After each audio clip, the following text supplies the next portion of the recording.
Phone is a state-of-the-art piece of tech. We'll start with the display. It's beautiful. I think Samsung's best ever. A 6.4-inch AMOLED panel at 2960 by 1440, 516 pixels per inch. It looks fantastic. It's sharp, it's bright, and has great colors. The display is curved on the sides, a signature Samsung design aesthetic.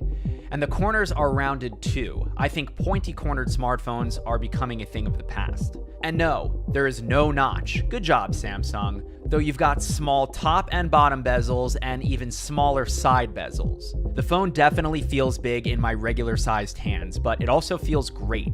When you hold this thing, you immediately get the impression that it's a premium device. It's got some nice heft to it. Beefy, even. The back is glass, so don't drop it. Funny enough though, the phone slipped out of my pocket onto concrete while I was sitting on a chair, and neither side cracked. I just have a couple of little scuffs. The phone seems to be holding up well against other dings and microabrasions, but it's certainly a fingerprint magnet. The Note 9 has a headphone jack. It does USB-C fast charging with the proprietary charger and supports wireless charging as well. Samsung went big, huge with the battery here, 4,000 milliamp hours. For comparison, the iPhone X has a 2,700 milliamp hour battery. This phone will definitely last you all day, no question. There's a downward-facing speaker as well as a front-facing speaker, but the device doesn't get that loud. I feel like it can be a bit louder, but it sounds okay for a phone. On the left side of the device, you've got your volume rocker and Bixby button, which A, is way too close to the volume keys, and B, something I don't think should exist. And on the right, just the power button. They feel great, nice and clicky. Because it's a Note, you've got the S Pen. And no, you can't accidentally insert it the wrong way. I tried. Depending on what color phone you choose, your stylus color will vary. The S Pen is as accurate and responsive as it's ever been, and is definitely one of my favorite features of this phone. If you're unfamiliar, you can just pop out the pen, jot down a note, and then put the pen back and continue on with your day. The memo is saved without having to unlock your device. The Note 9 comes with either 128 gigabytes or 512 gigabytes of internal storage, and there's a micro SD card slot.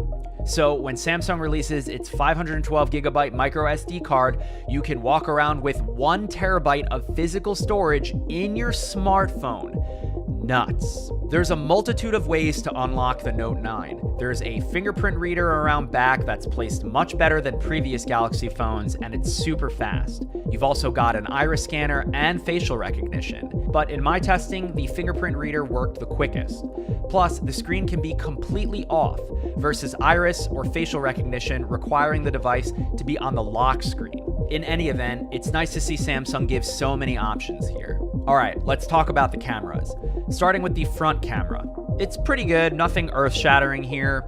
Photos are okay, a bit washed out in low-light situations, but the front camera has autofocus, which will make those selfies a bit sharper. There's some interesting software built in that will literally make you glamorous or chic. I'm not kidding. There's a couple of shooting modes like selfie focus and wide selfie to get more of your friends in the picture, but none of my friends wanted to be in this picture.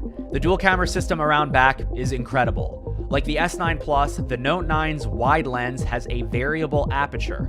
Look at that little mechanism. I think this is so awesome, but I'm also a huge nerd. You've got a plethora of shooting modes with the back cameras with some AI built in. For example, if I take a picture that's blurry or someone blinked, the phone will kindly notify me that I should try again. It'll also detect and enhance your dog pictures, food pictures, landscapes, and more. Another one of my favorite features of the Note 9 is using the S Pen to remotely take photos. You can do a ton more with the S Pen thanks to the inclusion of Bluetooth Low Energy. If you get this phone, definitely make use of this because it doesn't really exist anywhere else. Video on the Note 9 is something else. I shot 4K 60 test footage while riding my boosted board, and you be the judge. I think it's super sharp. The software did really well when I pointed at the sky, meaning good dynamic range. It sucks that you lose optical image stabilization when recording at such high resolution, but I bet we'll get smartphones capable of 4K 60 with iOS soon enough. Another thing I want to quickly mention about the Note 9's rear cameras. You can get unbelievably close to your subject. They're basically macro lenses. If you get this phone, this is another thing you should definitely make use of. All right, let's talk about software. For starters, the Note 9 ships with Android 8.1 Oreo. We'll have to see when Pie hits this device. I'm hoping by the end of the year, but that's being hopeful. Inside the Note 9 is a Snapdragon 845 and 6 gigabytes of RAM, which means this thing is super fast and responsive. App switching is quick, and everything about the Note 9 feels snappy and buttery smooth. If you're familiar with Samsung software, you'll feel right at home. It's not a pure Android experience, but there's so much customization in Android that I'm not used to as an iOS user. It's refreshing. I've been using iOS and the Apple ecosystem primarily for over 10 years, so diving into the Android experience this deep was definitely eye-opening. You can swipe the screen in any direction to unlock the device. You can have widgets on the home screen, meaning instant access to Google Voice Search, Google Assistant, so useful. You can do split-screen apps if you're into that sort of thing, though many apps don't support it just yet. The always-on display is neat. It's pretty customizable, but also functional. Glancing at it on my desk to easily see the time or notifications is useful. And speaking of customizable, there are themes. Of course, you've got your launchers from the Google Play Store, but there's a zillion downloadable themes from this Samsung Themes portal. Some might find this tacky, but Android is a sandbox, and that's great. You can really choose your flavor. I like that you can hide the software navigation bar by double tapping this little dot. I like that you can view the app tray in either list view or as cards. I like that you can adjust the grid size for home screen apps as well as apps in the app tray. The list of software customization goes on and on. And if you're an Android user, you're probably rolling your eyes at me, which is totally fair. Did I mention widgets? Or Android's functional settings tray? I was digging around and discovered that the Note 9 has landscape home screen functionality, which honestly just makes me miss my sidekick. Oh yeah, Bixby. I won't get too deep here because A, this is pre-release software, and B, there's literally a Google widget that comes stock with the phone on the home screen.